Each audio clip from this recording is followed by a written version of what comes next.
Bonjour à tous, je m'appelle Pascal, je suis diététicienne et je crée cette chaîne pour partager avec vous ma passion et mon métier, c'est-à-dire l'alimentation. Ma première vidéo devait être sur un sujet totalement différent, mais avec la situation actuelle, je me suis dit que ce sujet serait plus intéressant et utile pour tout le monde. Parlons donc du confinement et de comment continuer à manger normalement durant cette période. Beaucoup de gens se ruent dans les supermarchés pour faire un maximum de stock de nourriture et on se retrouve parfois dans des rayons vides à ne pas savoir quoi acheter pour vivre ces prochaines semaines. Le but de cette vidéo est de vous aider à choisir des aliments et des menus pour remplacer les aliments que vous prenez d'habitude et qui sont parfois indisponibles. En effet, il reste toujours des aliments dans certains rayons que tout le monde ignore et qui sont en réalité vos meilleurs alliés. Commençons par les féculents.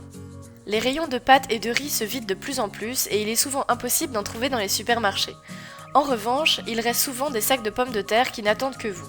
Les pommes de terre sont de très bons aliments et elles se consomment de plein de façons différentes pour éviter d'en être dégoûté. À l'eau, à la vapeur, en purée, dans la soupe, en galette, en frites, etc. Si vous n'avez pas la possibilité d'en acheter, regardez autour de vous et vous trouverez des aliments qui sont laissés sur les étagères. La semoule, le boulgour, le quinoa, tous ces aliments qui sont excellents pour votre santé mais qui sont trop souvent laissés de côté.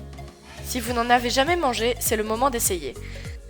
C'est bon pour votre santé et ça s'accompagne avec tout en remplaçant donc facilement les plats de pâtes et riz habituels.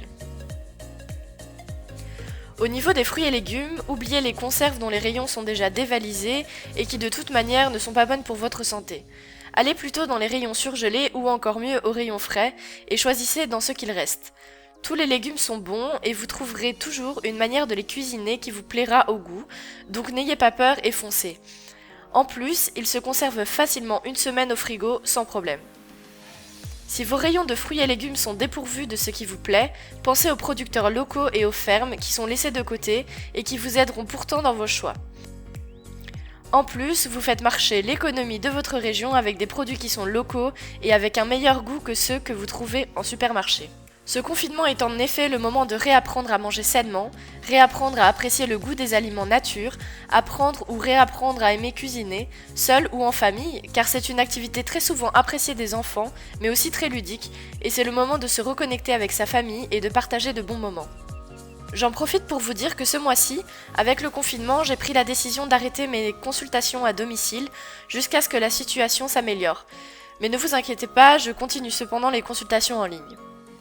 Pour finir cette vidéo, je vous partage des menus pour une semaine, les recettes se trouvant en description, avec les aliments cités plus haut, car rien de mieux qu'un conseil quand on peut le mettre en pratique facilement.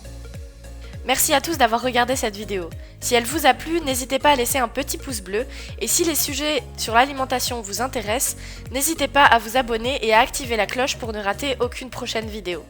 En attendant, mangez bien et on se retrouve samedi pour une nouvelle vidéo.